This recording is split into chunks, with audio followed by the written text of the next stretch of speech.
Hi there, everybody. My name is Jeremy Siskind. I'm the author of Playing Solo Jazz Piano.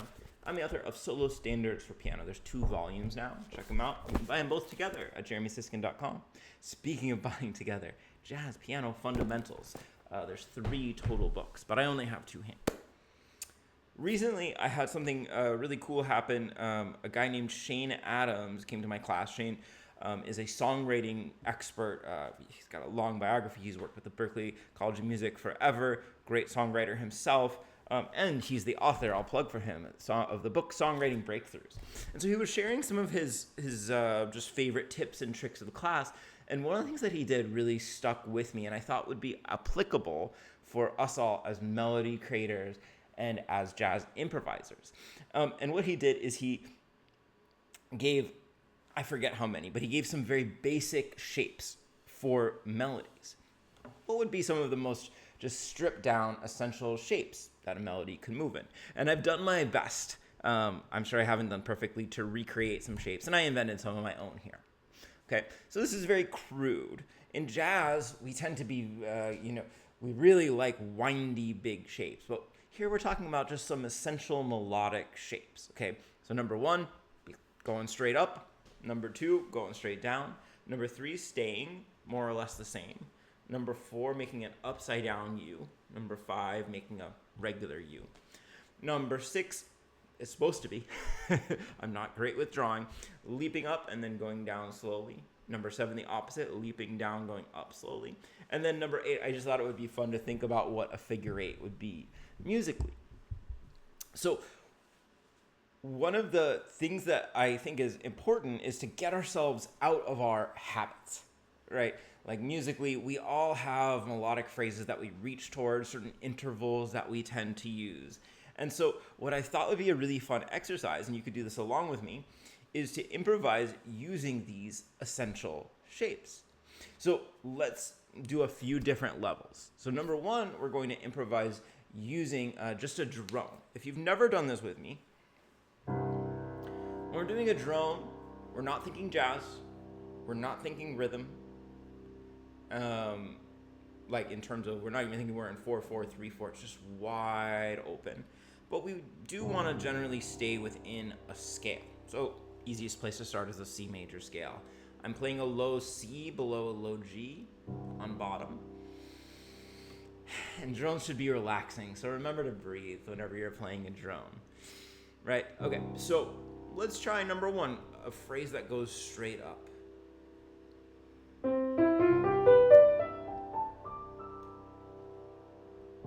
Like a rocket ship. And I would challenge you all to make it, try to go far up.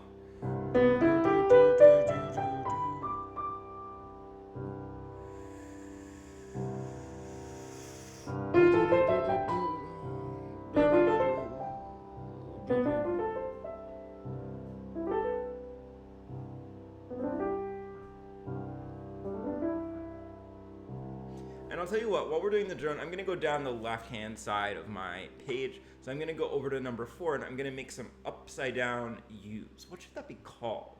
What's an upside-down U? A cave entrance? I'm not sure. Okay, so now each of my phrases is going to go up and then come down.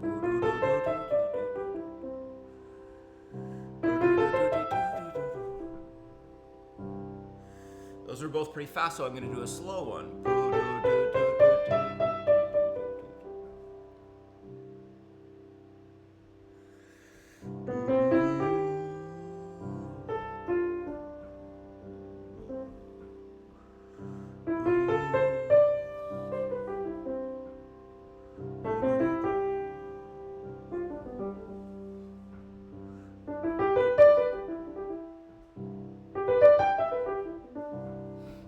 So I've got this shape going on. This is a beautiful melodic shape, right? This is a really common one because it gets you excited and hopeful and then kind of deflates you by the end. But this is usually what we do in speech too, is that we kind of go up vocally and then come back down. So that one's a really important one to practice. All right, let's try number 7. Leap down, step up.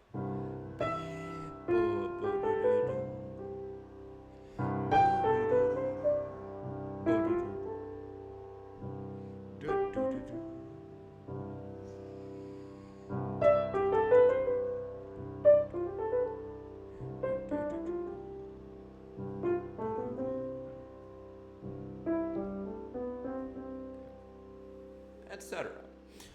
I'm doing all this because we forget this kind of thing when we're playing.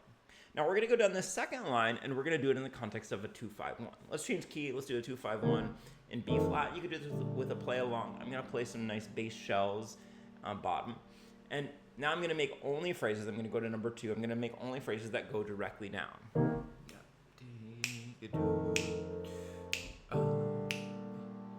Here we go.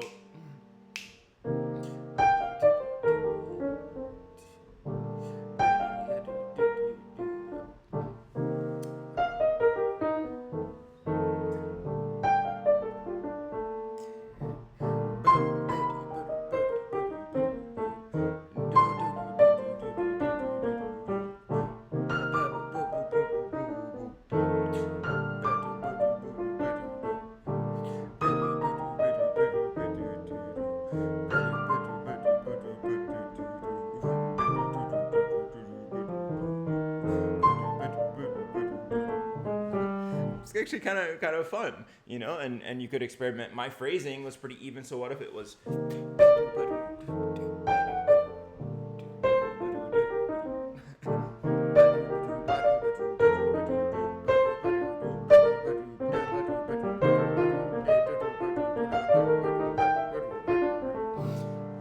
okay, I don't know if those are still phrases now, but you could hear that I'm just doing a lot that's going directly down. Number 5, a U shape. Let's do that in a 2-5-1. 1, 2, 1, 2, 3, 4.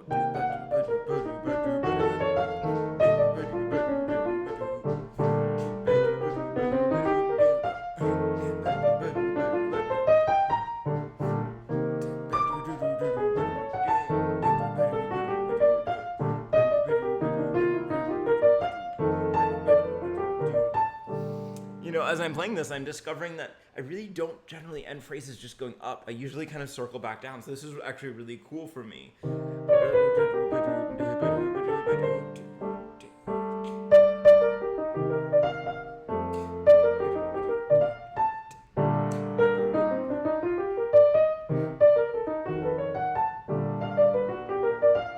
Okay. And then just for fun, let's try the figure 8. That could mean anything to you. This is just, it's not exactly a joke, but it's a little bit of an invitation to be creative. So for me, I'm thinking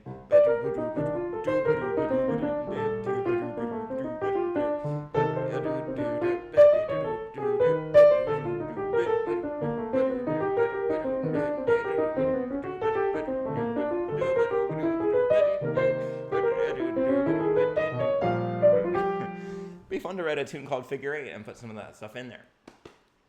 Now, for this last column, let's go to a tune and practice improvising with the tune. And I actually teach my jazz students to improvise in number 3. Oscar Peterson does this thing, you hear it about every quarter, he goes,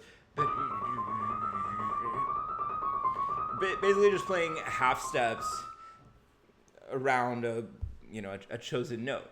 And number 3 doesn't have to be that half-steppy, but it could be interesting to stay within the same kind of range in the piano. So let's go to the tune Days of Wine and Roses. And I'm going to do a whole course using number 3 here. 1, 2, 1, 2, 3, 4.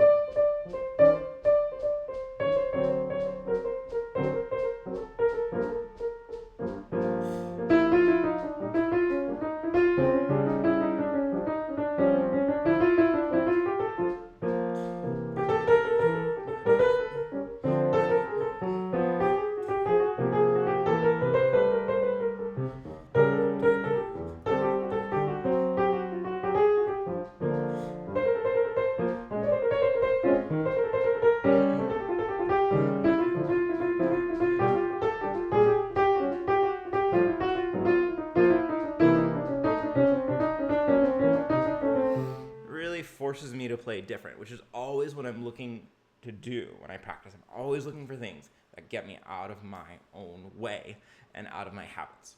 So lastly, let's try number 6. I'll do it also over Days of Wine and Roses. So just to remind you, because the drawing is bad, number 6 is a quick upwards motion, maybe a leap up, followed by a slower downwards motion, whatever that means to me in this case. 1, 2, 3.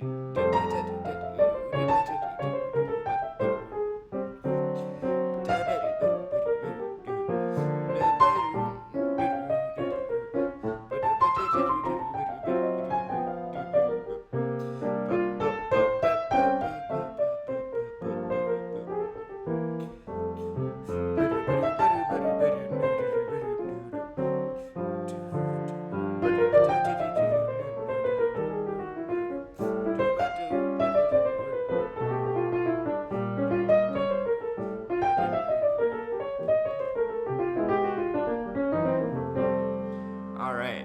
And then before I end, and I would recommend doing this in your practice session as well, I'm going to just go, every phrase is going to go through the next number. So I'm going to go one phrase using number 1, one phrase using number 2, one phrase using number 3, etc. as I play the Days of Wine and Roses. So let's see how it works. We're about to find out.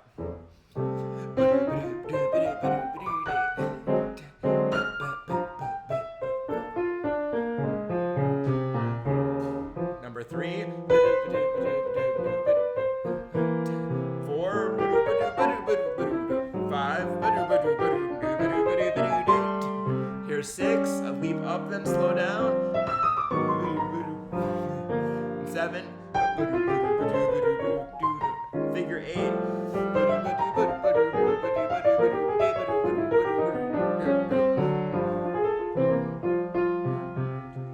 So each of those phrases is just so different because of the shapes. If you enjoyed this lesson, I think you'd probably enjoy Jazz Piano Fundamentals book 2 a lot. There's a lot of fun improvisation games like that one. And of course, I'll give one more plug to my friend Shane Adams and his book, Songwriting Breakthroughs. Take care, everybody. If you watched this video all the way to the end, why don't you say something about the word breakthroughs in your comments? All right. Bye, everybody.